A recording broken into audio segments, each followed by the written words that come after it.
بسم اللہ الرحمن الرحیم الحمد للہ رب العالمین الرحمن الرحیم مالک یوم الدین ایاک نعبد و ایاک نستعین اہدنا الصراط المستقیم صراط الذین انعمت علیہم غیر المغضوب علیہم ولا الضالین بسم اللہ الرحمن الرحیم والعصر ان الانسان لفی خسر الا الذین آمنوا وعملوا الصالحات وتواصوا بالحق وتواصوا بالصبر صلوات۔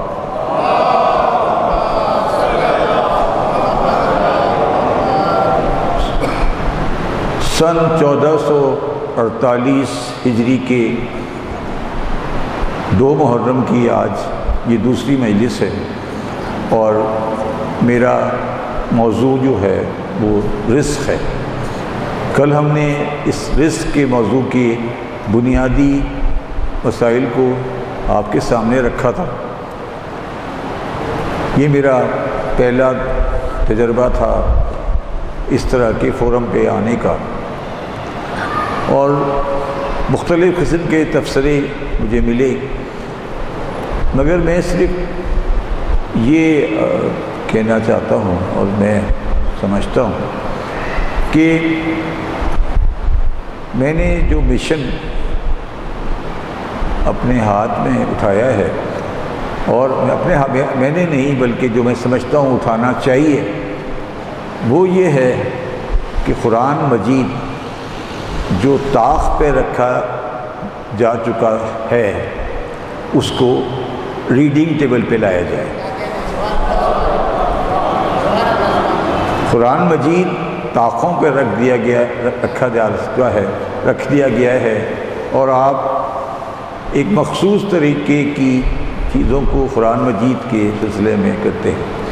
اس سلسلے میں نے کیونکہ میری زبان اردو پر عبور ہے اتنا نہیں ہے، اور اتنا میں اس کو نہیں سمجھتا، اس کی مجھے اتنی نہیں ہے، مگر تھوڑی بہت میں انگریزی زبان کے ساتھ، کیونکہ اس کو میں زیادہ آسانی سے اس کی زیادہ میٹیریل اویلیبل ہے، تو مجھے افسوس سے یہ کہنا پڑتا ہے کہ میں نے جب پچھلے تقریباً 10 سال سے قرآن مجید کے انگریزی ترجمے اور انگریزی ترجمے جو لکھے گئے، جو آج موجود ہیں کتابی شکل میں یا انٹرنیٹ پہ اویلیبل ہے، تو اس میں اس لیول کا کام نہیں ہوا جس لیول کا کام آج کے دور میں ضرورت ہے۔ انگریزی زبان میں ہمارے مسلک میں مسٹر ایس احمد علی صاحب مدراس کے ایک صاحب تھے، انہوں نے بڑا اچھا ترجمہ انگریزی میں کیا۔ اس کے علاوہ آپ اگر انگریزی میں دیکھیں گے تو ہمارے ہاں سے حسن نصر کا بھی مل جاتا ہے، ایم ایس شاکر کا بھی مل جاتا ہے، مگر وہ بڑے بنیادی تراجم کی حد تک ہیں، تفاسیر میں تکالیف ہے۔ اس کے بعد دوسری تفاسیر جو ملتی ہیں وہ عام طور پر ایرانی تفاسیر جو ہیں ان کے انگلش ترجمے ہیں۔ میں نے جو بیڑا اٹھایا ہے وہ یہ ہے، میرے زیادہ بنیادی فلسفہ جو میں جتنی بھی آپ کے سامنے یہ آیتیں اور یہ ساری تفاسیر آپ کے سامنے پیش کر رہا ہوں، یہ میں نے بنیادی طور پر انگریزی ترجمے سے لی ہیں۔ مولانا علامہ محمد حسین طباطبائی کی جو تفسیر ہے اس کی یہ انگریزی ترجمے کا سمجھ لیں، جو بھی میں آپ کے سامنے جو میں بیان کرتا ہوں وہ علامہ طباطبائی کی انگریزی تفسیر جو انگریزی میں اویلیبل نہیں ہے، مگر اس تفسیر کا جو انگریزی ترجمہ ہے یہ اس سے لیا گیا ہے بنیادی طور پر۔ میں یہ سمجھتا ہوں کہ اور تمام مسلمانوں کو یہ سمجھنا چاہیے کہ آپ کو آنے والی نسل کے لیے انگریزی زبان میں، جو کہ آئندہ دنوں میں عام بچوں کی زبان ہوگی، اردو زبان کے اندر لوگوں کی پڑھنے کی صلاحیت، بچوں کے پڑھنے کی صلاحیت آہستہ آہستہ کم ہو رہی ہے، اور جو اردو کے تراجم اور جو اردو کی چیزیں اویلیبل ہیں اس میں اتنے ثقیل الفاظ ہوتے ہیں کہ لوگ سمجھنے میں تکلیف ہوتی ہے، تو انگریزی زبان میں۔ تو ایک میری کوشش ہے، پتہ نہیں اللہ تعالیٰ اس زندگی دے یا نہیں دے، کہ میں نے ایک انگریزی زبان میں تفسیر تو نہیں کہہ سکتے، اس کو شارٹ ورژن کے ترجمہ اور تفسیر کے درمیان کی ایک چیز کریٹ کرنے کی کوشش کر رہا ہوں میں، اور تقریباً اس کے میں نے 7 پارے کمپلیٹ کر لیے ہیں، اور انشاءاللہ تعالیٰ اگر اللہ تعالیٰ نے زندگی دی، موقع دیا، تو میں اس کو کمپلیٹ کروں گا۔ تو یہ اس میں صرف ایک تاریخی حوالہ دے کر میں آگے بڑھتا ہوں۔ ہم لوگ زیدی سید ہیں، اور زیدی سید جناب زید شہید کی اولاد ہوتا، اور زید شہید وہ پہلے شخص ہیں تاریخ اسلام میں جنہوں نے کتابی شکل میں قرآن مجید کی تفسیر لکھی تھی۔ کتابی شکل میں قرآن مجید کی تفسیر زید شہید نے پہلی مرتبہ لکھی تھی، اور اسی لیے جناب زید شہید کا ایک لقب حلیف قرآن ہے۔ حلیف قرآن، اگر آپ کبھی آپ زید شہید کی ہسٹری پڑھیں گے تو اس میں لکھا ہوگا حلیف القرآن، وہ جناب زید شہید کی۔ اچھا، اب میں کل کی چیز سے آگے بڑھتا ہوں جو کل میں نے بات کی تھی۔ اب اس چیز میں آگے بڑھنے سے پہلے ایک وضاحت بالکل آپ کے سامنے بالکل صاف وضاحت کرنا چاہتا ہوں، اور یہ وضاحت ہمارے عام لوگوں کو شاید پسند نہیں آئے، مگر یہ بالکل صاف وضاحت ہے کہ جس طرح میں نے کہا کہ قرآن مجید نے 123 جگہ پر رزق کا لفظ استعمال کیا، رزق کے ریفرنس سے بات کی، مگر جب قرآن مجید رزق کے ریفرنس سے بات کرتا ہے تو اس میں نہ کافر ہے، نہ مسلمان ہے، نہ شیعہ ہے، نہ سنی ہے، نہ کوئی بندہ۔ جب وہ کسی قرآن مجید کی کسی رزق کی آیت میں کوئی ریفرنس نہیں ہے کہ یہ مسلمان کے بارے میں بات ہو رہی ہے، یہ کافر کے بارے میں بات ہو رہی ہے، یہ شیعہ کے بارے میں بات ہو رہی ہے، یہ سنی کے بارے میں بات ہو رہی ہے، یہ وہابی کے، وہ اس مرتبے کا ہے کہ اس کو یہ زیب نہیں دیتا کہ رزق جس کو دے رہا ہے اس کے بارے میں گفتگو کرے، اس کو تقسیم کرے کہ یہ رزق اس کا ہے، یہ رزق اس کا ہے، اس کو یہ زیب نہیں دیتا۔ تو یہ بات مسلمان یاد رکھیں،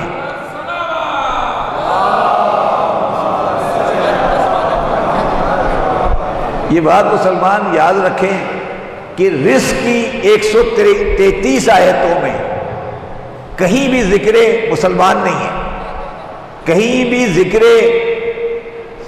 ذکر نہیں ہے کہ کون شیعہ ہے، کون وہابی ہے، کون منافق ہے، کون سید ہے، کون غیر سید ہے۔ وہ جب رزق کی بات کرتا ہے تو پھر وہ رزق سب کو دیتا ہے، اس میں کوئی رزق کے اندر کوئی تقسیم نہیں ہے۔ اچھا، اب جو بنیادی بات آج میں کرنے جا رہا ہوں وہ یہ ہے کہ سورہ اسراء کی آیت نمبر 30 ہے، اور یہ سبجیکٹ ہے رزق کے بڑھنے کا اور رزق کے گھٹنے کا۔ اللہ تعالیٰ کہتا ہے اِنَّ رَبَّكَ يُبْسِطُ الرِّزْقَ لِمَنْ يَشَاءُ وَيَقْدِرُ إِنَّهُ، جس کا وہ چاہتا ہے رزق بڑھا دیتا ہے اور جس کا چاہتا ہے کم کر دیتا ہے۔ إِنَّهُ كَانَ بِعِبَادِهِ خَبِيرًا بَصِيرًا، دونوں چیزوں کو آپ ذرا ملا کے پڑھیں۔ اِنَّ رَبَّكَ يُبْسِطُ الرِّزْقَ لِمَنْ يَشَاءُ وَيَقْدِرُ إِنَّهُ، جس کا چاہتا ہے کم کر دیتا ہے۔ کانا انہو کانا بعبادہ خبیرا بصیرا، بے شک آپ کا پروردگار جس کا چاہتا ہے رزق کشادہ کر دیتا ہے، اور جس کا چاہتا ہے رزق کم کر دیتا ہے، وہ بے شک اپنے بندوں کے حال سے باخبر اور دیکھنے والا ہے۔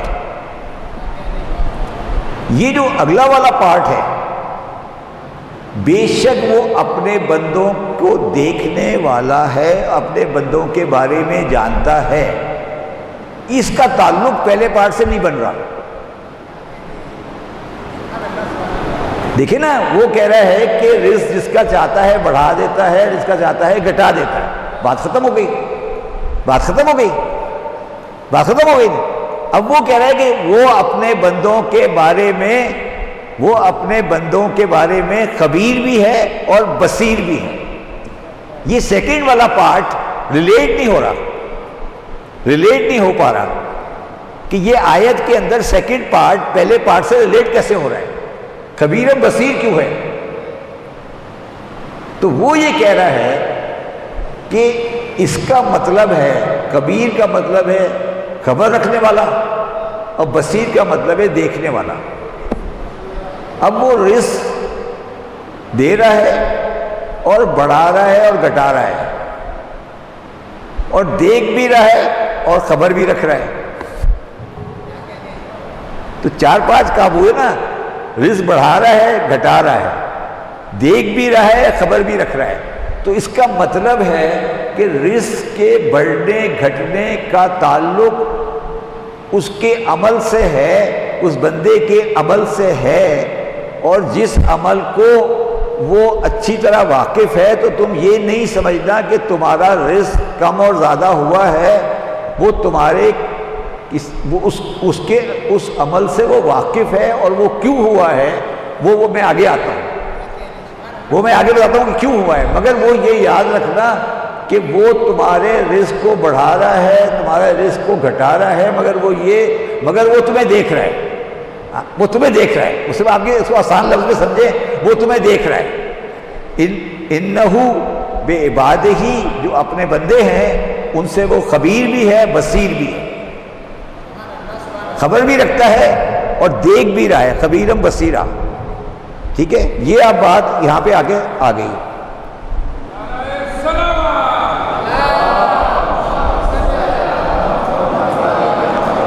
اچھا، اب وہ کہہ رہا ہے،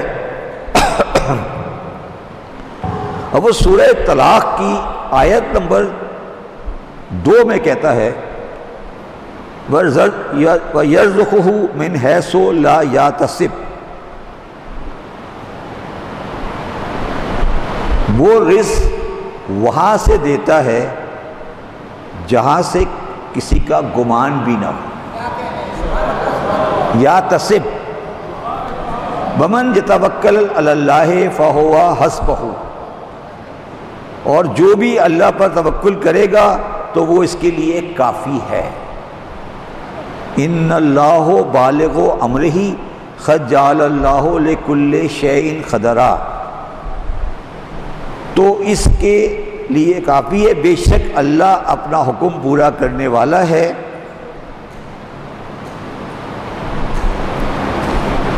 ہر چیز کے لیے ایک اندازہ مقرر کر دیا گیا ہے۔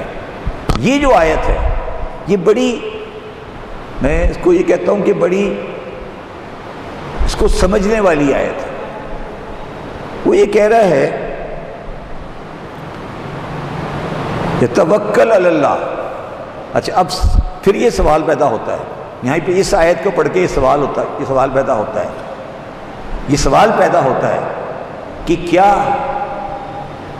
غیر مسلم توکل کر سکتا ہے؟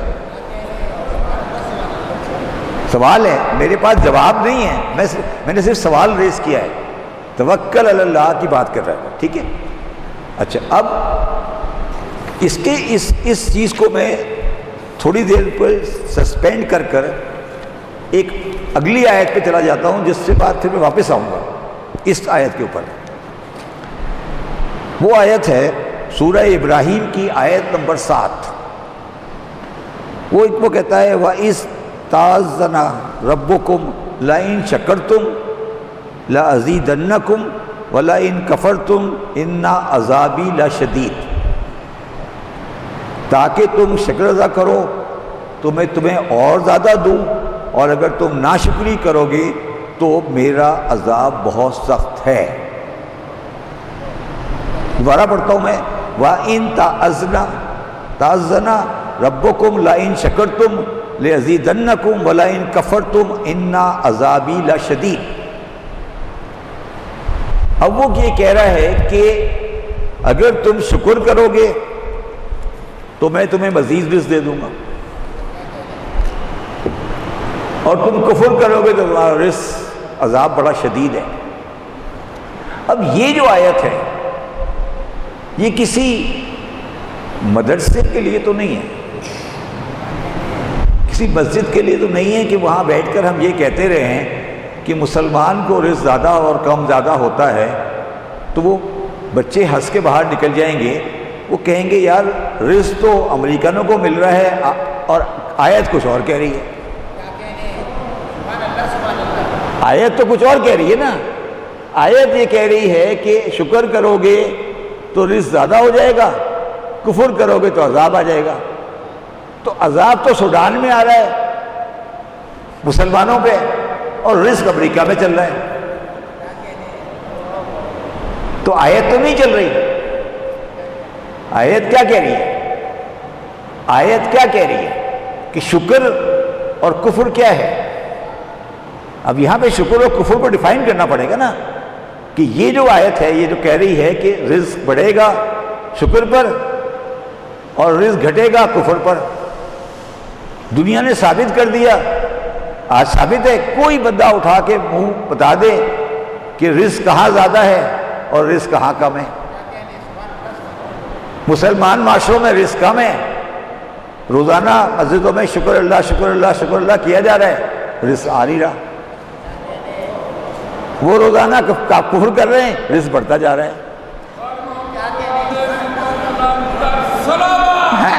رزق بڑھتا جا رہا ہے، رزق بڑھتا جا رہا ہے، یہ باتیں آپ سے کوئی نہیں کرے گا، رزق بڑھتا جا رہا ہے۔ اب یہ سوال میں نے اس لیے ریز کیا کہ میرا ایڈریس ہی خاور مہندی جیسے یا ہادی عسکری جیسے پڑھے لکھے یا بہت رسیدہ لوگ نہیں ہیں، بلکہ نوجوان ہیں کہ بھئی یہ کیا ٹھیک ہے، تو آپ نے آیت پڑھ دی، ٹھیک ہے آیت پڑھ دی کہ جو شکر کرے گا اس کا رزق بڑھے گا، جو کفر کرے گا اس کا رزق عذاب ہے، ٹھیک ہے آپ پڑھتے رہیں۔ سوڈان میں قحط آتا رہے گا، بنگلہ دیش میں قحط آ رہا ہے، پاکستان میں سرائکیوں میں روٹی کھانے کو نہیں ہے، اسکینڈینیویا میں کوئی پرابلم ہی کوئی نہیں ہے، فرانس میں بھی کوئی پرابلم نہیں ہے، جرمنی میں بھی کوئی پرابلم نہیں ہے، آسٹریلیا میں بھی کوئی پرابلم نہیں ہے۔ تو یہ کیا قصہ ہے؟ یہاں پر قرآن کیسے آ کے بات اپنی بات کو صحیح ثابت کرے گا؟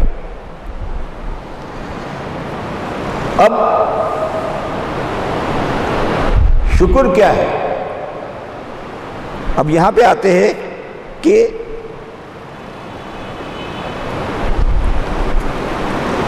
اب شکر اور کفر یہ ایک انسان کا ہے، ایک انسان کا ہے یا ایک معاشرے کا ہے؟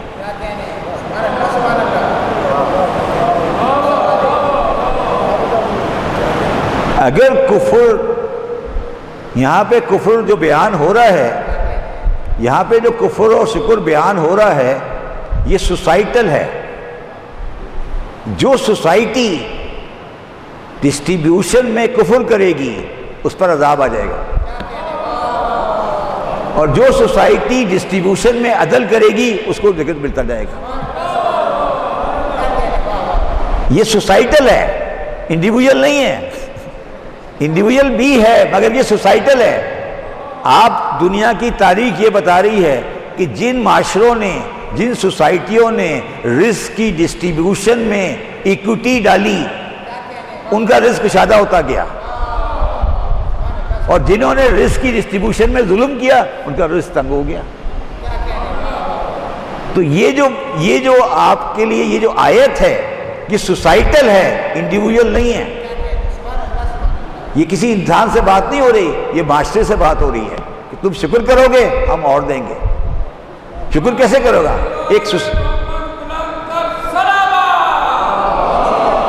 ایک سوسائٹی کیسے شکر کرے گی؟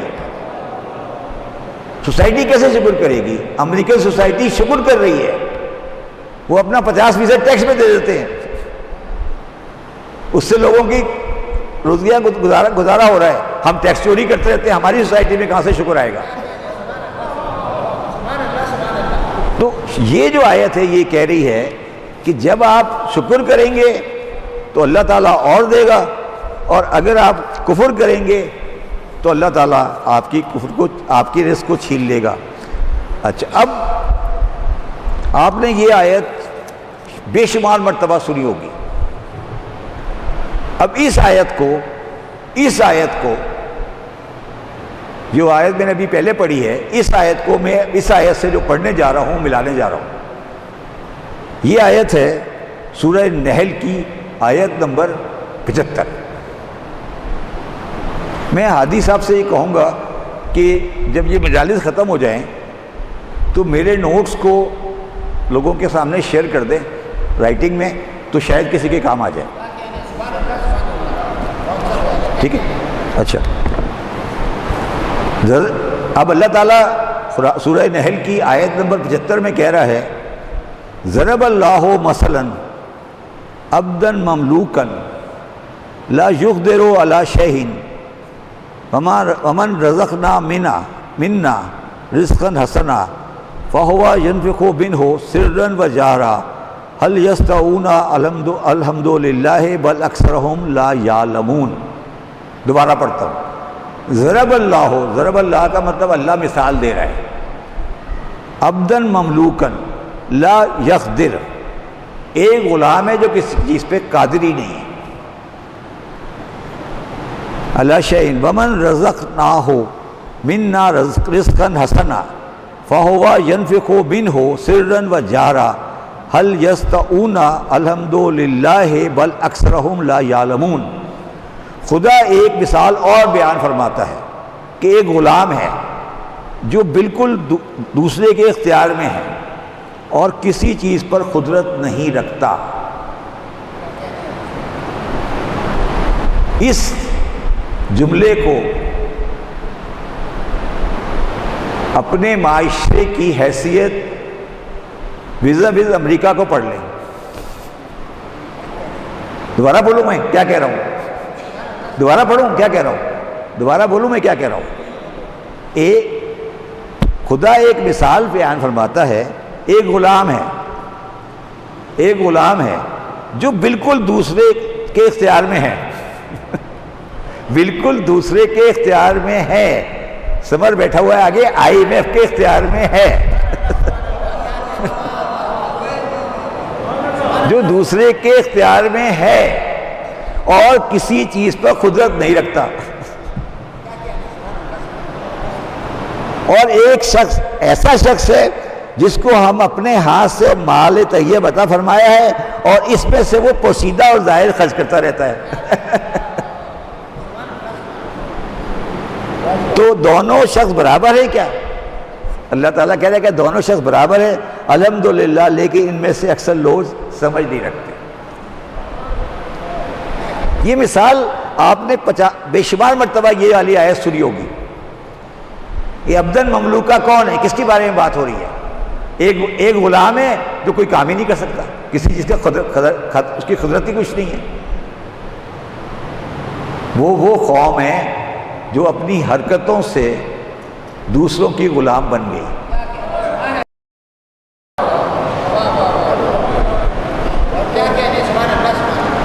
اور دوسرا وہ ہے جو قدرت رکھتا ہے اور آپ کو بھی ایڈ دے رہا ہے، چائنا کو بھی ایڈ دے رہا ہے، روس کو بھی ایڈ دے رہا ہے. اس میں کوئی مسلمان کا ذکر نہیں ہے. یہ نہیں لکھا کہ غلام مسلمان ہے، شیعہ ہے، مسلک اہل سنت ہے. وہ کہہ رہا ہے بھائی یہ ایک غلام ہے، دو غلاموں کی مثال دی.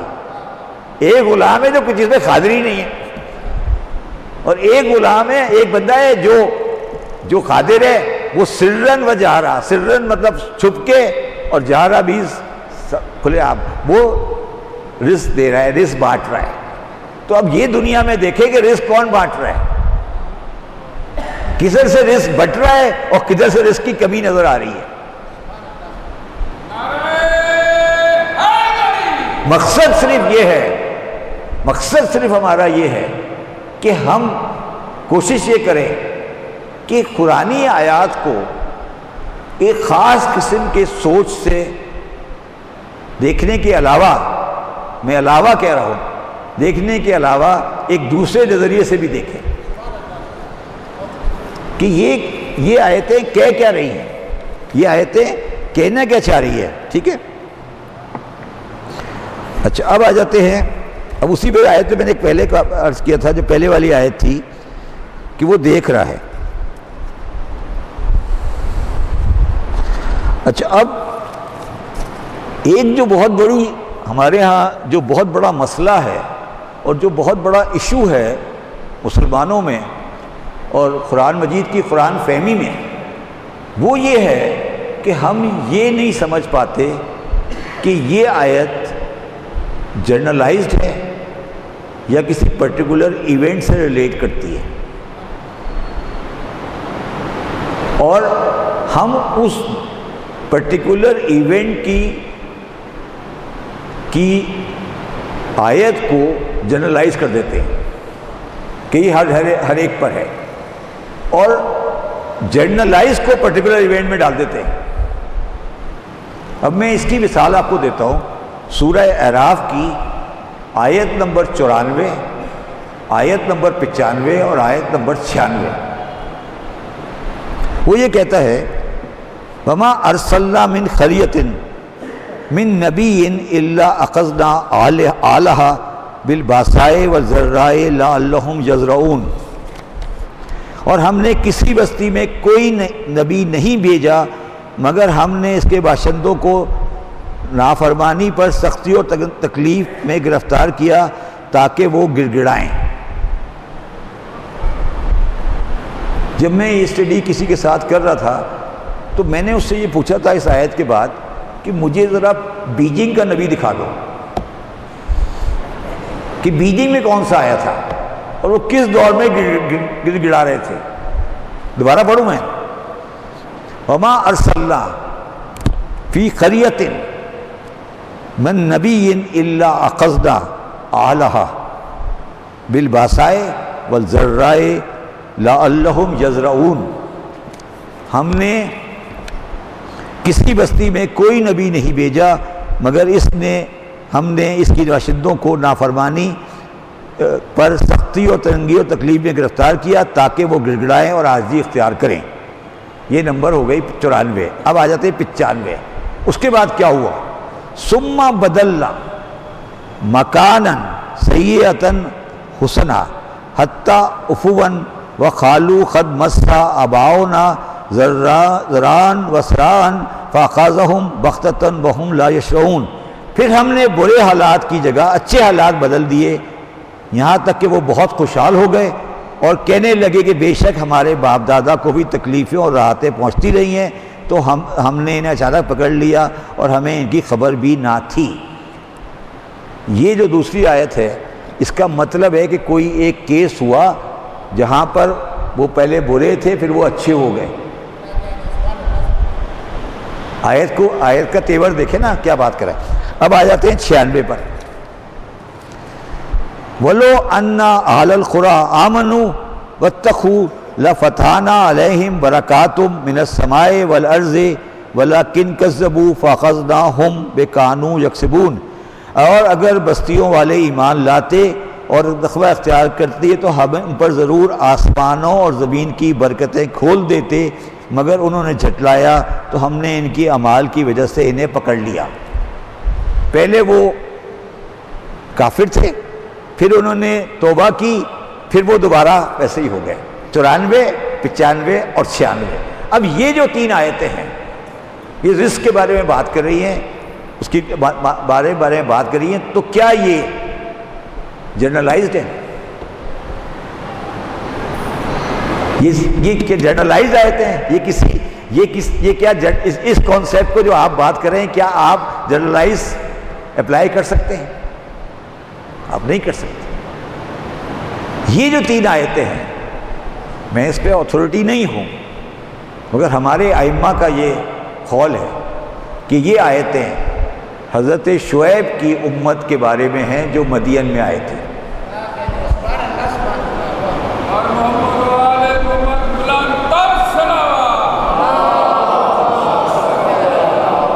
تو مجھے حاضر امام یا مجھے امام کی موجودگی اس لیے چاہیے، اور وقت وجوہات ہے مگر اس لیے چاہیے کہ وہ مجھے بتا سکے کہ کون سی آیت کس کے بارے میں ہے. نہیں تو میں ڈکشنری لے کے پھرتا رہوں گا نا. اب یہ آیتیں میں لے کے پھرتا رہوں گا کہ بھائی یہ بتائیں، وہ بتائے گا کہ یہ آیت 94 95 96 یہ مدین کے بارے میں ہیں. تو یہ وہی بتائے گا جو گھر میں رہتا تھا. یہ تو وہی بتائے گا نا کہ جو گھر میں ساتھ رہتا تھا کہ بھائی یہ آیت ہے، یہ 94 95 96 یہ مدین کے لوگوں کے بارے میں ہے. یہ تم لا کے کراچی میں اپلائی نہیں کر دینا.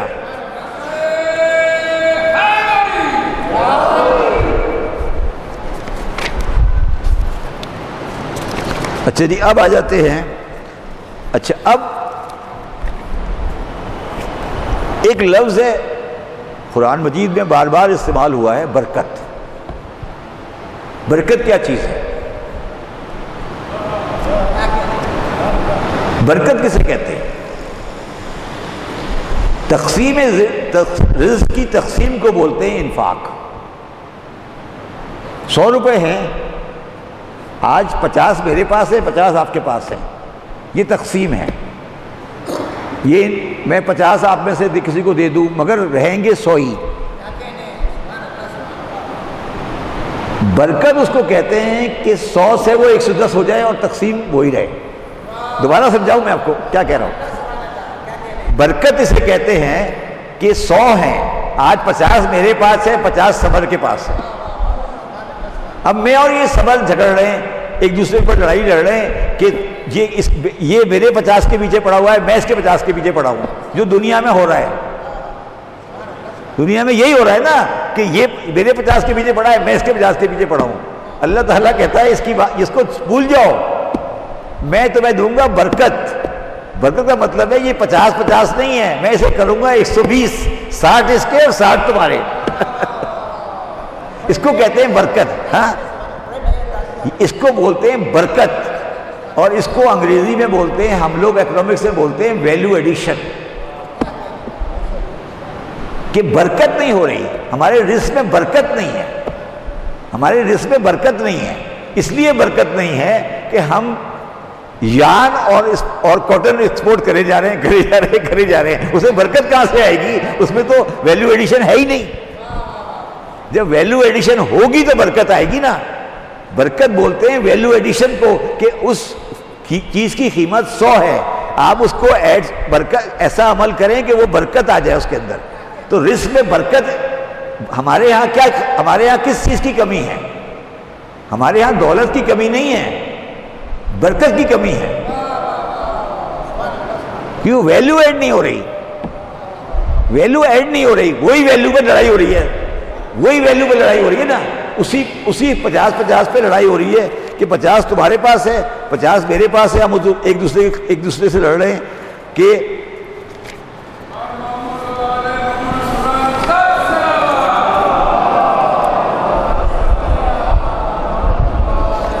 اچھا، اب آ جاتے ہیں بنیادی کانسیپٹ پر جنرل اکنامکس کے اور اسلامک. میں اسلامک نہیں کہتا، میں کبھی اسلامک اکنامکس کے ٹرم کو ایگری نہیں کرتا. جو اکنامکس قرآن نے کہی ہے میں اس کو اس طرح کہتا ہوں. اسلامک کوئی چیز نہیں ہے جو قرآن جو اکنامکس ہے، دنیا کی اکنامکس ہے، اس کا ایک فنڈامنٹل کانسیپٹ ہے کہ ریسورسز اسکیئرس ہیں. اسکیئرس ریسورسز میں ان لمیٹڈ ڈیمانڈ ہے کہ کم چیزیں ہیں اور کھانے والے زیادہ ہیں، اس لیے جدوجہد ہو رہی ہے. پوری اکنامکس کی جو تھیوری ہے، معیشت کی جو تھیوری ہے، وہ اس چیز سے بنی ہے کہ اس دنیا میں چیزیں لمیٹڈ ہیں، ریسورسز لمیٹڈ ہیں اور اس کے استعمال کرنے والے زیادہ ہیں. تو وہ جو آپس میں انٹریکشن ہو رہی ہے، جو آپس میں ایک دوسرے کے جدوجہد ہو رہی ہے ڈسٹریبیوشن کی، وہ اسکیئر ریسورسز کو ان لمیٹڈ ڈیزائر کے اگینسٹ ایڈجسٹمنٹ ہو رہی ہے. یہ پوری اکنامکس ہے. دنیا میں اکنامکس کا سبجیکٹ اس پہ ختم ہو جاتا ہے کہ how to divide the limited resources with an unlimited demands. یہ اکنامکس کی آنسر ہے. قرآن اس کے مخالف بات کرتا ہے. قرآن کہتا ہے کہ نہیں، ریسورسز لمیٹڈ نہیں ہے. ریسورسز لمیٹڈ نہیں ہے، یہ تمہارا نظام ہے جس نے ریسورسز کو لمیٹڈ کر دیا ہے.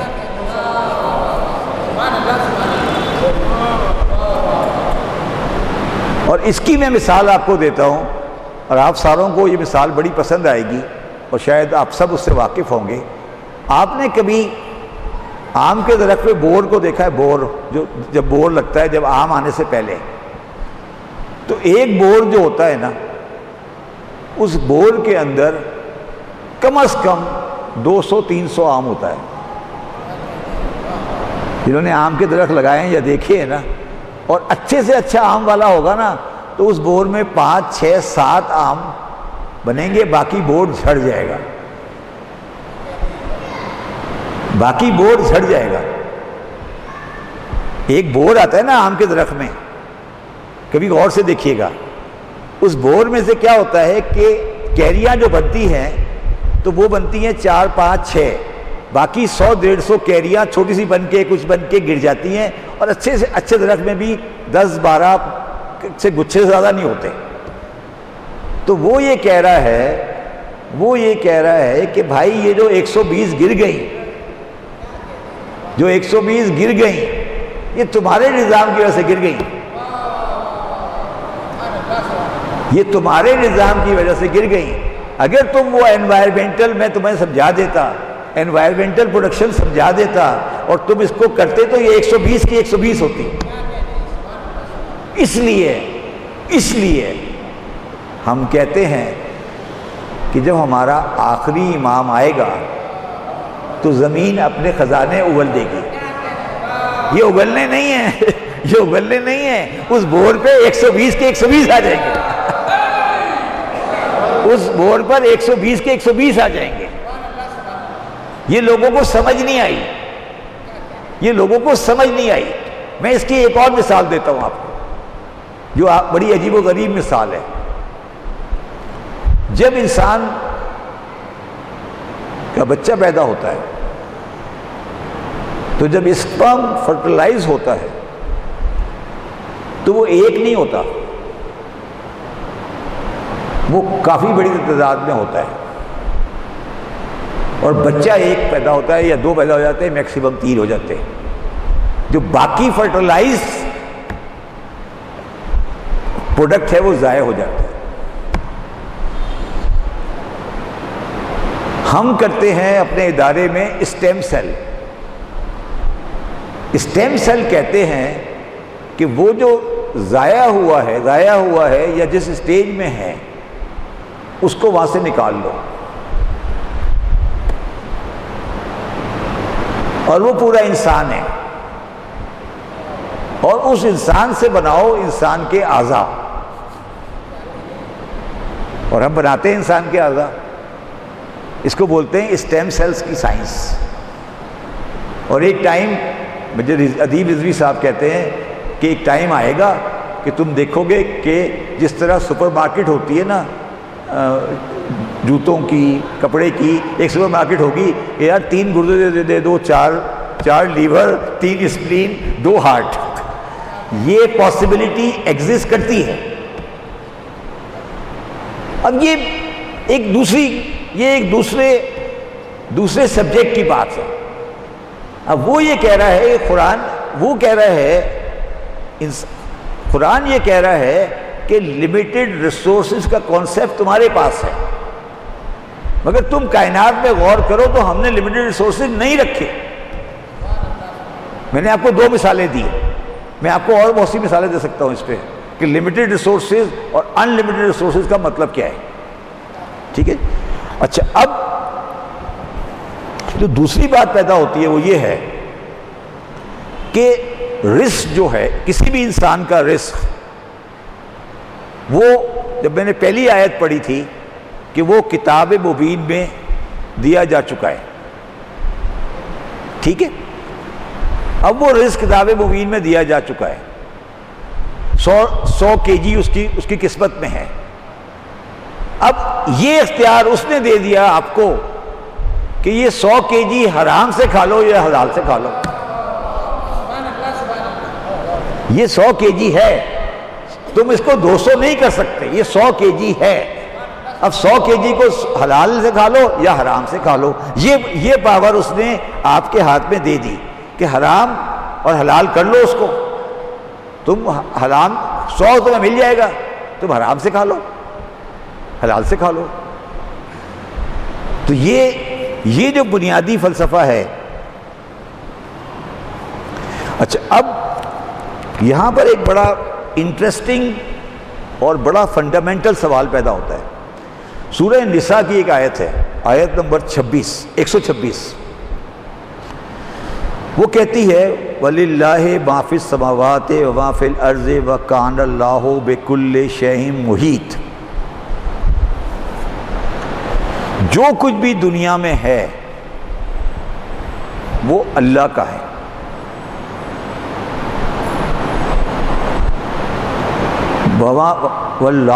واللہ ما فی السماوات ما فی الارض وکان اللہ بکل شیء محیط، اور جو کچھ آسمانوں میں ہے اور جو کچھ زمین میں ہے سب اللہ ہی کا ہے، اور اللہ ہر چیز کو گھیرے ہوئے ہے۔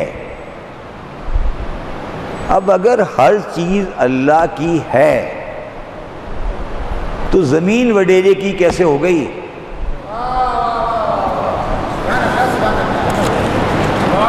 زمین وڈیرے کی کیسے ہو گئی اگر ہر چیز اللہ؟ یہ آیت تو کہہ رہی ہے ہر چیز اللہ کی ہے،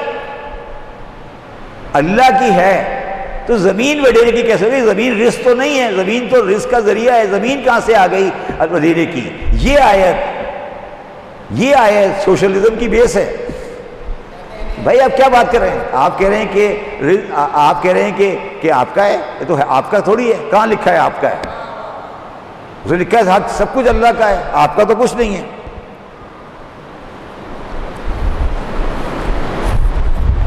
اس کے بعد اسی موضوع کی اگلی آیت ہے سورہ حدید کی، وہ کہتی ہے وَمَا لَكُمْ إِلَّا تُنْفِقُوا فِي سَبِيلِ اللَّهِ وَلِلَّهِ مِيرَاثُ السَّمَاوَاتِ وَالْأَرْضِ، اور تمہیں کیا ہوا ہے کہ تم اللہ کی راہ میں خرچ نہیں کرتے، حالانکہ آسمان اور زمین کی میراث اللہ ہی کے لیے ہے۔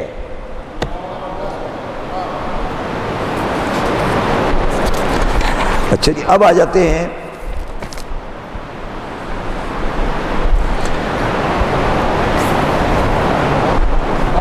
جو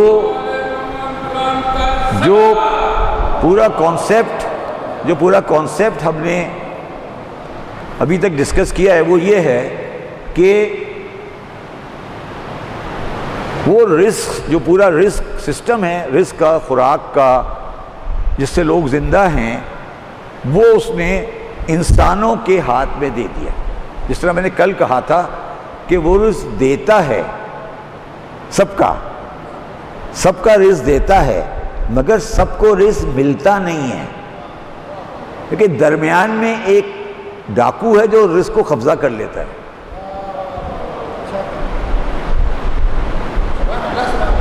تو رزق کی تقسیم میں پرابلم ہے، رزق کی تقسیم میں پرابلم ہے، دینے میں پرابلم نہیں ہے، دینے میں کوئی پرابلم نہیں ہے، وہ رزق کی تقسیم میں پرابلم ہے۔ اسی لیے وہ بار بار یہ کہہ رہا ہے کہ رزق جو ہے وہ بار بار یہ کہہ رہا ہے کہ رزق جو ہے وہ میں نے آپ سب کو دے دیا، مگر تقسیم تمہارے ہاتھ میں دے دیا۔ اچھا، اب آ جاتے ہیں ایک بنیادی فلسفے پر، جس کی بنیاد کے اوپر سارا کنفیوژن پیدا ہوا ہے مسلمانوں کے ذہن میں، وہ ہے رزق، اور اس کے ساتھ ایک لفظ ہے کسب، کاف سین بے، کسب۔ کسب مینس رزق کے لیے کوشش کرنا، کسب بولتے ہیں، کسب بولتے ہیں کسب کرنا۔ اب سوال یہ ہے کہ اللہ کے دینے میں اور تمہارے کسب میں کیا بیلنس ہے، کتنا کسب کرنا ہے اور کتنا اس پہ توکل کرنا ہے۔ تو پوری انسانی زندگی کسب اور توکل کے درمیان میں ہے۔ کسب جو ہے وہ ہوتا ہے کہ کسب آپ نے، ہر آدمی کا رزق اس کے کسب کے ساتھ ریلیٹڈ ہے۔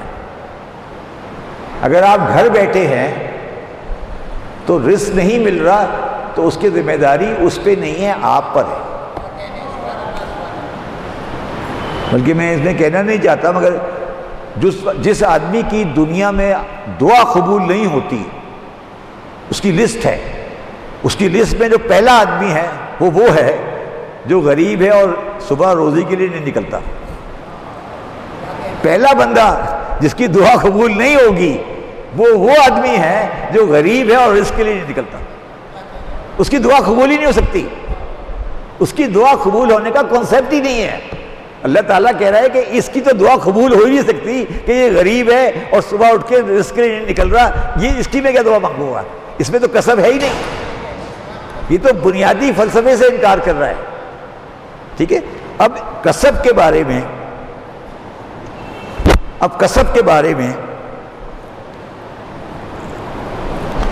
کسب سے آنے کے بعد، کسب کے بارے میں بات کرنے سے پہلے میں سورہ زاریات کی 3 آیتیں پڑھنا چاہتا ہوں، 20، 21 اور 22۔ وَفِي الْأَرْضِ آیاتُ موقنین، اور زمین میں یقین کرنے والوں کے لیے بہت سی نشانیاں ہیں۔ بہت بڑی آیت ہے، زمین میں یقین کرنے والوں کے لیے بہت سی نشانیاں ہیں۔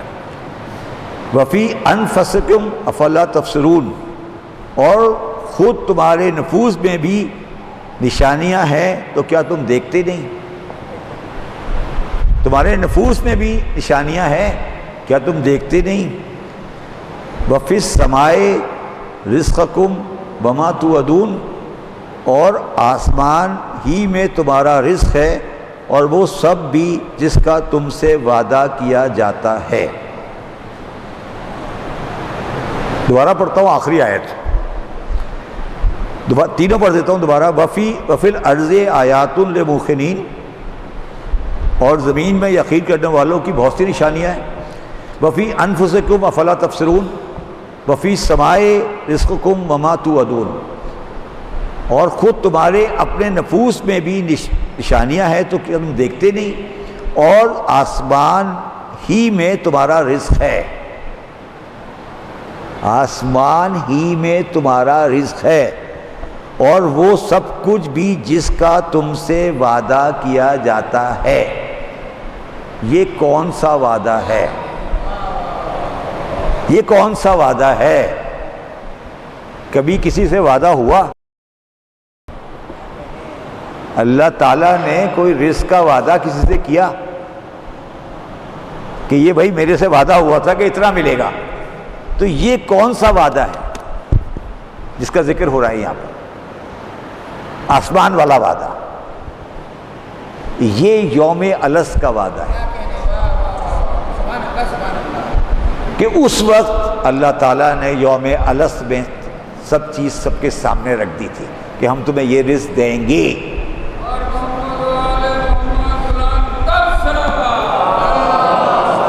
یہ رزق دیں گے اور تم پھر اب جاؤ یہ رزق لے لو، اب تمہاری مرضی ہے، اس کو حلال کر لو تو حلال کر لو، حرام کرنا ہے تو حرام کر لو۔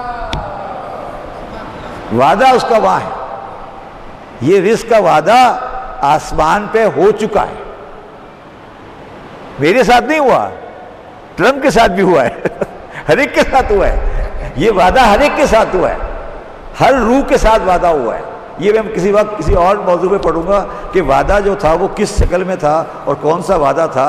یہ کس اس چیز کی یہ وعدہ کہاں ہوا تھا، یہ ہم بعد میں اس پہ بات کریں گے کہ وعدے کا مقصد کیا ہے۔ اچھا، اب آ جاتے ہیں، قرآن مجید کہہ رہا ہے، بڑی واضح آیت ہے، سورہ بقرہ کی 286 نمبر آیت، لہا ما کسبت وعلیہا ما اکتسبت، جو شخص نیکی کمائے گا وہ اسی کی ہے، جو برائی کمائے گا وہ اسی کی ہے۔ اس پہ کوئی کنفیوژن نہیں، مطلب کمانا ہے، آپ کے پاس خالی ہاتھ نہیں بیٹھنا، ٹھیک ہے، کمانا ہے۔ اب چلتے ہیں، اب یہاں پر آ کر وہ کلیریفائی کر رہا ہے کسب کو، وہ ہے سورہ ملک کی آیت نمبر 15۔ وہ کہہ رہا ہے هو الذی جعل لکم الارض ذلولا فامشوا فی مناکبها وَكُلُوا مِن رِزْقِهِ، اور اسی نے تمہارے لیے اس زمین کو مسخر کیا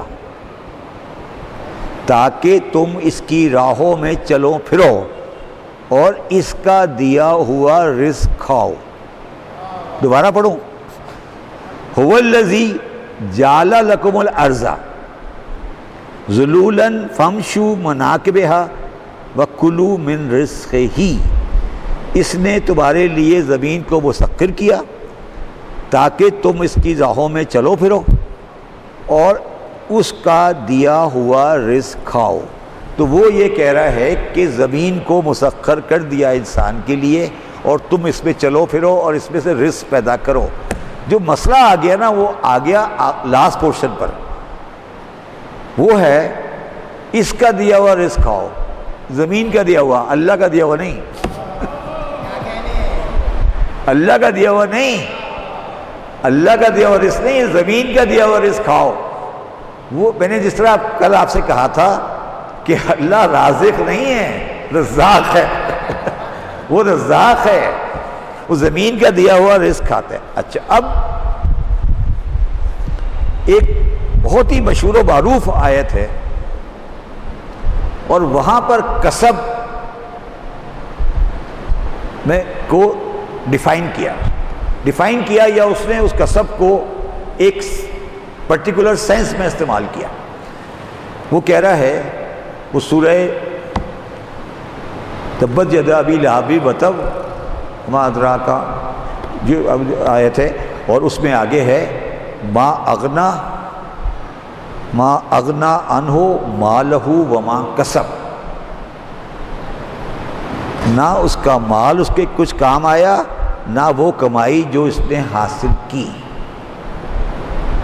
یہ ابو لہب کے بارے میں بات ہے، دو باتیں کر رہا ہے، ما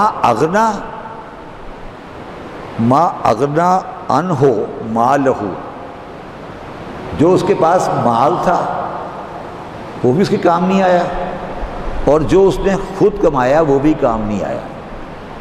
اب اس آیت کو سمجھنے کے لیے ہمیں ابو لہب کو سمجھنا پڑے گا۔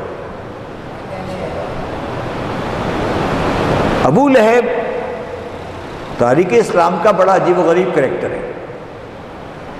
ابو لہب شدید ترین دشمن رسول کا، شاید آپ میں سے کسی کو اس بات کا اندازہ نہیں ہے کہ ابو لہب اور رسول کی دشمنی کس بات پہ تھی۔ کیا اس بات پہ تھی کہ رسول اللہ صلی اللہ علیہ وسلم ایک خدا کو ماننے کی بات کر رہے تھے؟ ابو لہب تھا، میں اتنا جاہل نہیں تھا، ابو لہب تھا، میں اتنا جاہل نہیں تھا۔ اس کے لیے اس چیز کو سمجھنے کے لیے آپ کتاب پڑھیں لیزلی ہیزلٹن کی دا لاسٹ پروفٹ۔ وہ یہ کہتی ہے کہ عرب میں یہ تھا کہ ہر قبیلے کا ڈیزگنیٹڈ شیئر ہوتا تھا پروفٹ میں۔ بنی ہاشم کا ہینڈلر جو تھا اس پروفٹ کا وہ ابو لہب تھا۔ جب میرے آقا نامدار آئے انہوں نے کہا ہمیں یہ قبول نہیں ہے، جو کمائے گا اس کا ہے، یہ بدماشی والا پروفٹ نہیں چاہیے۔ تو ابو لہب اکنامک ریزن سے آپ کا دشمن ہو گیا۔ یہ لوگوں کو آج تک سمجھ ہی نہیں آئی، آج تک سمجھ ہی نہیں آئی۔ اچھا، اس کے بعد سونے پہ سہاگا یہ ہوا کہ اس نے شادی کر لی ابو سفیان کی بہن سے، جس کا نام ام جمیل تھا۔ وہ ابو سفیان کی بہن تھی، امیہ کی بیٹی تھی۔ اس کے دل میں دشمنی تھی بنی ہاشم کی، تو یہ آلریڈی ڈسٹرب تھا، اس نے 4 ہاتھ اور آگے چلا دیا۔ اس لیے تاریخ اسلام کی واحد عورت ہے جس پہ لعنت ہے، قرآن میں ہے، میں نے نہیں کی، میں نے نہیں کی، میں نے لعنت نہیں کی۔ قرآن مجید میں اس کی وَامْرَأَتُهُ لَأَمَّا لَتَ الْحَطَبَ، وَامْرَأَتُهُ اس کی عورت، وَامْرَأَتُهُ لَأَمَّا لَتَ الْحَطَبَ اس کی عورت پہ بھی لعنت ہے، یہ ابو جہل کی عورت ہے۔ اچھا، اب وہ کیا کہہ رہا ہے؟ ما اغنا لہو، ما اغنا عنہ مالہ وما کسب۔ اب اس کا مال بھی نہیں کام آیا اور کمائی بھی کام نہیں آئی۔ یہ مال الگ اور کمائی الگ کیوں آئی؟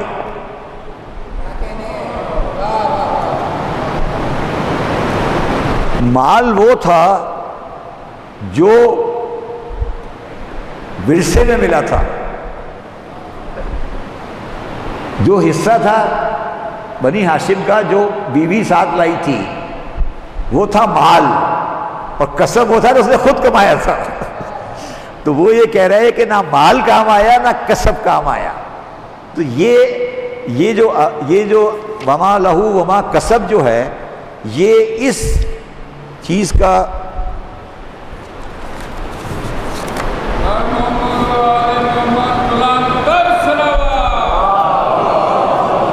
اچھا، اب 10:48 ہو گئے، تھوڑا سا میں ہسٹری کے بعد مسائل کرنا چاہتا ہوں، تو مگر ابھی میٹیریل میرے پاس رزق کا بہت زیادہ ہے، کل انشاءاللہ کوشش کریں گے کل ختم کریں۔ اب میں تین واقعات ہسٹری کے پڑھنا چاہتا ہوں۔ پہلا واقعہ یہ ہے کہ امام حسین علیہ السلام 28 رجب کو مدینے سے چلے اور 3 شعبان کو مکے پہنچے۔ 3 شعبان کو مکہ پہنچنے کے بعد امام حسین نے مکے میں قیام کیا اور 8 ذی الحجہ کو آپ نے مکہ چھوڑ دیا۔ اور 8 ذی الحجہ کے بعد 8 ذی الحجہ کو 2 واقعات ہیں، میں دونوں واقعات بیان کر کے آگے چلتا ہوں۔ 8 ذی الحجہ کو حضرت عباس علیہ السلام نے خانہ کعبہ کی چھت پہ جا کر امام حسین علیہ السلام کی اجازت سے ایک خطبہ دیا، اور اس خطبے میں جب وہ حضرت عباس خطبہ دے رہے تھے تو سامنے فرش کعبہ پر امام حسین ایک کرسی پہ بیٹھے ہوئے۔ حضرت عباس کے خطبے کے بہت سارے الفاظ ہیں، مگر اس خطبے میں ایک لفظ ہے کہ یہ جو قابل احترام ہستی میرے سامنے بیٹھی ہے، اس شخص کی، اس ہستی کے پدر مبارک کی برکت سے یہ کعبہ سجدہ گاہ ہو گیا۔ یہ جناب حضرت عباس کی تقریر ہے، اور افسوس کی بات ہے کہ ہمارے بہت سے لوگ اس تقریر سے انکار کرتے ہیں کہ تقریر ہے ہی نہیں۔ اس کے بعد آپ نے حج کو عمرے میں بدل دیا۔ میں یہاں ایک واقعہ سنا کے آگے بڑھتا ہوں اس واقعہ سے۔ جب حج کو عمرے میں بدل دیا تو میرے پاس ایک لاہور میں ایک بندہ کام کرتا تھا، ڈرائیور تھا میرا، جنگ کا تھا، شیعہ مسلمان۔ تو سارے ہمارے اسٹاف کے لوگ حج پہ جا رہے تھے، تو میں نے کہا تو بھی چلا جا۔ اس کا نام تھا غلام حسین۔ میں نے کہا غلام حسین تو بھی چلا جا۔ کہتے نہیں میں نہیں جانا۔ میں نے کہا یار ہم ارینج کر رہے ہیں تو چلا جا۔ کہتا نہیں یہ حج نہیں کرنی، جدو امام حسین چھڑ دیتا میں کی کرنا ہے کعبہ جا کے۔ اس نے کہا جب امام حسین نے کعبہ چھوڑ دیا میں نے کیا کرنا ہے کعبہ جا کے؟ تو میں بھی شاید کبھی کعبہ نہیں جاتا. میں آپ کے بارے میں بات کر رہا ہوں. کبھی کعبہ نہیں جاتا اگر واقعہ کربلا کے بعد میرا مظلوم امام سید سجاد 24 حج پاپ ادا نہیں کرتا. دیکھیں یہ ہے اسلام. میں بھی کعبہ کبھی نہیں جاتا کربلا کے بعد, میں بھی چھوڑ دیتا کعبہ کو. مجھے غلام حسین یہی کہتا تھا وہ شادی میں کی کرنا ہے. حسین نے چھڑ دیتا میں کی کرا کعبہ جا کے. میں کہ یار تو چلا جا کر نہیں چھڈو جی میں کی کرا گا. تو میرے امام نے 24 حج پاپ ادا کیے اس لیے کہ شریعت محمدی کو بقا دینی تھی. آج کوئی کعبہ نہیں جاتا اگر اس کے بعد تو ایک پہلا واقعہ ہے. دوسرا واقعہ جو بڑا ہی دردناک ہے وہ یہ ہے کہ جب امام حسین کربلا پہنچ گئے اور آپ نے تین محرم کو کربلا میں پہنچے اور آہستہ آہستہ لشکر آنے شروع ہوئے اور جمع ہوئے لشکر. میں کسی وقت آپ کو لشکر کے سالاروں کی ڈیٹیل بتاؤں گا کہ لشکر کے سالار کون تھے. ماشاءاللہ سب اصحاب کے بیٹے تھے.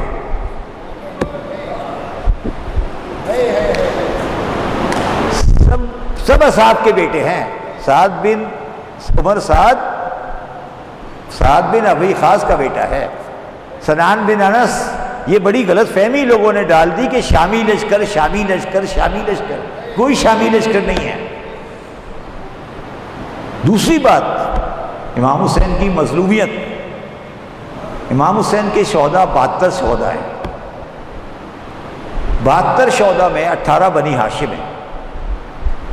آپ امام حسین کی تنہائی کو امیجن کریں کہ 72 بنی ہاشم میں سب سے زیادہ عمر رسیدہ کون ہے آپ کو پتہ ہے؟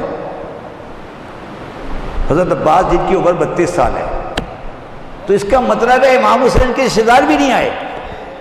کبھی سوچے میں کیا کہہ رہا ہوں. امام حسین کے 18 بنی ہاشم شہید ہیں کربلا میں. ان میں سے سب سے عمر رسیدہ عباس ہے جن کی عمر 32 سال ہے. دوسرے حضرت مسلم ان کی عمر ہی 32 سال ہے. کوئی حضرت عبد المطلب کے 10 بیٹے تھے. 10 بیٹے کی اولاد تو ہوگی. کم از کم 6000 مسلمان 7000 مسلمان مدینے میں تھا. کون سا مسلمان امام حسین کے ساتھ آیا؟ کون سا بنی ہاشم امام حسین کے ساتھ آیا؟ صرف اور صرف ابو طالب کی اولاد. ابو طالب کی اولاد بھی صرف وہ آئی. صرف وہ اولاد آئی جو جناب سیدہ کے بطن سے تھی یا ام البرین کے بطن سے تھی. مجھے اور کوئی دکھا دے کربلا میں. مجھے کربلا میں مطلب آپ دکھا دیں کہ یہ جو بندہ ہے بنی ہاشم کا یہ آیا ہے امام حسین کے ساتھ. امام حسین کی آپ نے امام حسین کی تنہائی کو نہیں امیجن کیا. 32 سال کا سب سے بڑا آدمی تھا. حضرت عباس کی عمر 32 سال تھی کربلا میں. حضرت مسلم کی عمر 32 سال کی تھی. کیا امام حسین کا بنی ہاشم کا خاندان نہیں تھا؟ کہاں تھے سارے؟ کہاں تھے سارے؟ یہ دنیا ہے. یہ ہے دنیا. کل میں نے کہا تھا نا ادنا کا مونس ہے یہ دنیا. ٹھیک ہے. جب یہ سارے امام حسین کربلا پہنچ گئے تو امام حسین علیہ السلام جناب اچھا جب یہ لشکر آتے تھے اور یہ پرانا زمانے کا طریقہ تھا کہ جب لشکر آتے تھے تو وہ بڑے نقارے بجاتے ہوئے اور اپنے دھوم دھام سے 30 ہزار کا لشکر آتا تھا. تو ان لشکروں کی آوازوں سے ان لشکروں کی دھمک سے بچے ڈر جاتے تھے اور پورے خیمے میں ایک افسردگی چھا جاتی تھی. جو بھی تھا. ایک دن جناب زینب نے امام حسین کو بلایا اور امام حسین سے کہا کہ امام حسین یہ دیکھیں یزید کے لشکر آ رہے ہیں. کوئی آپ کا بندہ بھی آنے والا ہے. آپ بھی کسی کو بلائیں. آپ بھی کسی کو بلائیں. اب یہاں پر آ کر آپ کو سمجھ آتا ہے حبیب ابن مظاہر. امام حسین نے صرف ایک خط لکھا، حبیب بن مظاہر۔ میں اس واقعے میں نہیں جانا چاہتا، میں مصائب پہ نہیں جانا چاہتا، میں صرف ایک بات کہنا چاہتا ہوں۔ حبیب بن مظاہر آ گئے، حبیب بن مظاہر آ گئے، اور حبیب بن مظاہر نے آنے کے بعد جناب زینب کو سلام کیا، جو بھی، اور اس کے بعد کے واقعات سے آپ واقف ہیں۔ میں صرف ایک کمپیریزن دینا چاہتا ہوں، کم از کم 30,000 کا لشکر ہے، جو اگر آپ کربلا کی تاریخ پڑھیں گے تو کربلا میں یزید کی فوج کی تعداد کم از کم 30,000 ہے، باقی زیادہ ہے، ہمارے لوگ مختلف بات کرتے ہیں، مگر 30,000 ہے۔ 30,000 سے کم پر کوئی آرگومنٹ نہیں ہے۔ 30,000 آدمی آئے یزید کی طرف سے۔ جناب زینب نے کہا امام حسین سے اپنے والے بلاؤ۔ ایک آدمی آیا، حبیب بن مظاہر، اور اس کے بعد جناب زینب مطمئن ہو گئی۔ تو اس کا مطلب ہے کہ حبیب بن مظاہر کم از کم 30,000 کے برابر تھے۔ یہ سوچنے والی بات ہے، کبھی یہ نہیں بولا تو وہاں پر تعداد نہیں تھی۔ آپ حبیب بن مظاہر کا مرتبہ دیکھیں کہ حبیب بن مظاہر جب آ گئے تو جناب زینب مطمئن ہو گئی۔ جناب زینب مطمئن ہو گئی، یہ نہیں بولا کہ ایک آدمی آیا ہے، وہ 30,000 بندے ہیں، آپ کا ایک بندہ ہے، آپ کیا کر۔ تو یہ کربلا سمجھنے کی چیز ہے، کربلا مصائب اپنی جگہ، مگر کربلا سمجھنے کی چیز ہے۔ اور اصحاب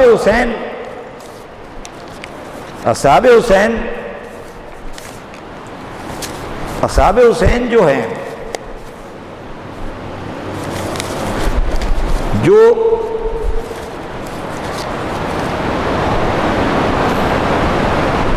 اگر آپ اصحاب حسین کی لسٹ کو پڑھیں گے جو کربلا میں آپ کے روضے پہ بھی لکھی ہوئی ہے، میری اسٹڈی جو کہتی ہے وہ یہ کہتی ہے کہ کم از کم 50 یا کم سے کم 40 ایسے اصحاب ہیں جن کا اس واقعے سے پہلے تاریخ میں کوئی ذکر نہیں۔ یہ کون تھے؟ آپ مجھے بتا دیں۔ امام حسین کے اصحاب کا آپ ذکر کرتے ہیں، مسلم بن اوسجہ، بریر حمدانی، ابو ثمامہ سداوی، یہ 12 13 14 آپ نام سب جانتے ہیں۔ میجورٹی اصحاب کا نام بھی نہیں پتا آپ کو۔ یہ ایک الگ ہی مخلوق تھی۔ کون تھی، کہاں سے آئی تھی، کیا تھی؟ اس میں ایک اور بات بڑی اہمیت رکھتی ہے جو آپ کو کبھی آپ نے غور کیا یا نہیں کیا۔ جناب سید سجاد امام حسین کی شہادت کے بعد کبھی کسی چیز کے اوپر گریہ نہیں کیا سوائے اس بات کے کہ میرے باپ کو کفن نہیں ملا اور میرے باپ کو پیاسا فکر۔ ایک ہی مسئلہ، دو آپ کے جب۔ دوسری بات، تاریخ پڑھ لیں، آج تک کی تاریخ پڑھ لیں، کوئی تاریخ بتا دیں کہ جو 72 آئے تھے ان کا کوئی بچہ کبھی آیا ہو امام زین العابدین کے پاس کہ امام میرا باپ بھی گیا تھا، میرے باپ نے بھی آپ کے باپ کا ساتھ دیا تھا؟ کبھی کسی نے، کوئی ذکر نہیں ہے۔ آپ مجھے کوئی ذکر دکھا دیں کسی اصحاب کے بچے نے کوئی آ کے امام سے کہا ہو کہ امام میرے باپ نے بھی آپ کے باپ کے ساتھ قربانی دی تھی۔ یہ ان کا مرتبہ ہے، یہ ان کا کردار ہے، یہ اصحاب حسین کا کردار ہے۔ وہ کس طرح کی مخلوق تھی یہ ہمارے فہم سے بالاتر ہے۔ آپ بتائیں مجھے 40 اصحاب میں آپ کو گنوا دیتا ہوں، آپ مجھے بتا دیں کون تھے؟ کون تھے؟ ابو ثمامہ سداوی تو وہ تو خیر تھوڑے مشہور آدمی تھے۔ وہ کیا تھے؟ وہ امام حسین کے سیکورٹی گارڈ تھے۔ جب ایک بندہ شخص آیا تو امام حسین کی خیمے کی طرف آیا تو اس نے کہا، ابو ثمامہ سداوی نے کہا کہ مولا یہ آدمی ٹھیک نہیں ہے۔ مولا نے کہا آنے دو۔ اس نے کہا نہیں، میں اس کو تلوار کے ساتھ نہیں آنے دوں گا۔ اس نے کہا تلوار واپس کر دے۔ اس نے کہا نہیں، تلوار تو واپس نہیں کر سکتا۔ تو ابو ثمامہ سداوی نے کہا نہیں، تلوار پہ ہاتھ رکھوں گا، امام کے ساتھ جاؤں گا۔ تو یہ مخلوق ہی کوئی اور تھی۔ تو ہم اس مخلوق کو نہیں سمجھ سکتے، ٹھیک ہے. اب اس سبجیکٹ کو بہت اچھی طرح ہمارے مرثیہ نگاروں نے اس کو قلم بند کیا ہے. میں ایک مرثیے کے چند بند پڑھ دیتا ہوں، اور یہ بڑے اچھے بند ہیں. تھوڑے الفاظ مشکل ہیں نئی نسل کے لیے، مگر اچھے بند ہیں. جب غازیان فوج خدا نام کر گئے، لاکھوں سے تشنہ کام لڑے کام کر گئے، امت کی مغفرت کا سر انجام کر گئے، فیض اپنا مثل ابر کرم عام کر گئے. پڑھتے ہیں سب درود جو ذکر ان کے ہوتے ہیں، ایسے بشر وہ تھے کہ ملک ان کو روتے. دیندار و سرفروش و شجاع و خوش اعتقاد، ہاتھوں میں تیغیں اور دلوں میں خدا کی یاد. زخموں کو نخل قد وہ سمجھے گلے مراد، مردانگی یہ پیاس میں فاقوں میں یہ جہاد. تیغوں سے بند کون سا ان کا کٹانا تھا، پر مار کے سپاہوں کسی کا ہٹانا تھا. برسوں رہے گا چرخ میں گر آسمان پیر، لیکن نظر نہ آئے گا ان کا کہیں نظیر. گورے وہ ان کے پاؤں وہ روئے مہ منیر، خورشید جن کے سامنے ایک ذرہ حقیر. پرخو خبائیں جسم پہ سینے تنے ہوئے، پہنچے ریاض خلد میں دولہا بنے ہوئے.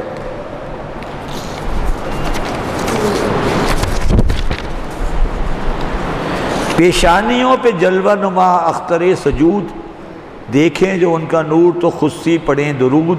رخ سے یا جلال و پامردی و نمود، شیدائے آل شیفتہ واجب الوجود.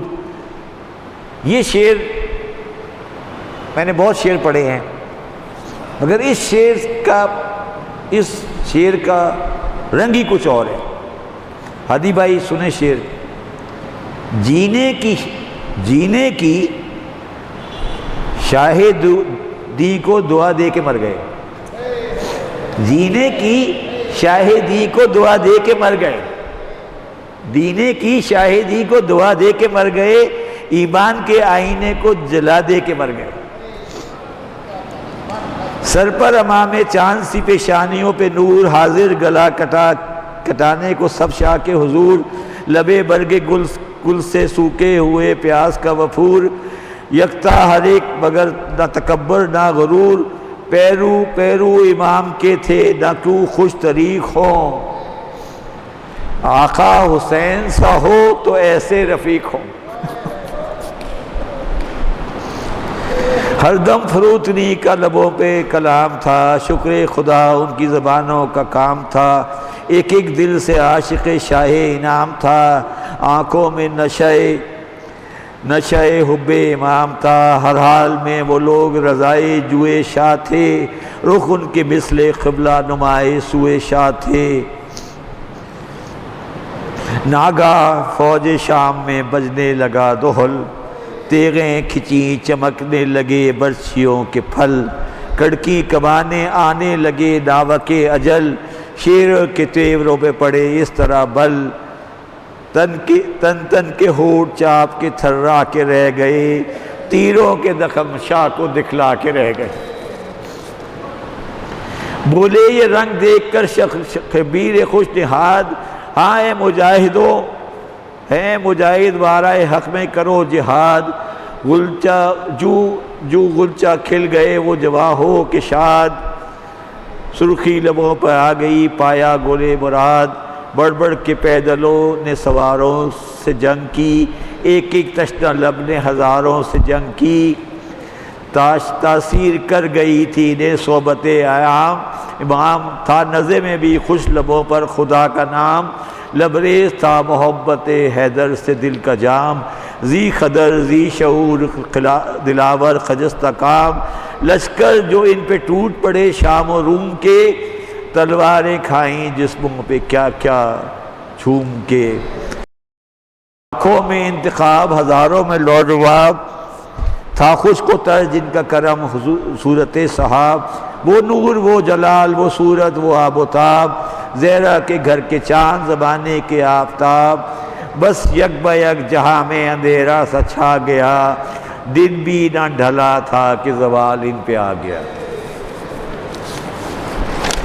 الا الذین آمنوا وعملوا الصالحات وذکروا اللہ کثیرا وانتصروا من بعد ما ظلموا وسيعلم الذین ظلموا انا منقلب ینقلبون۔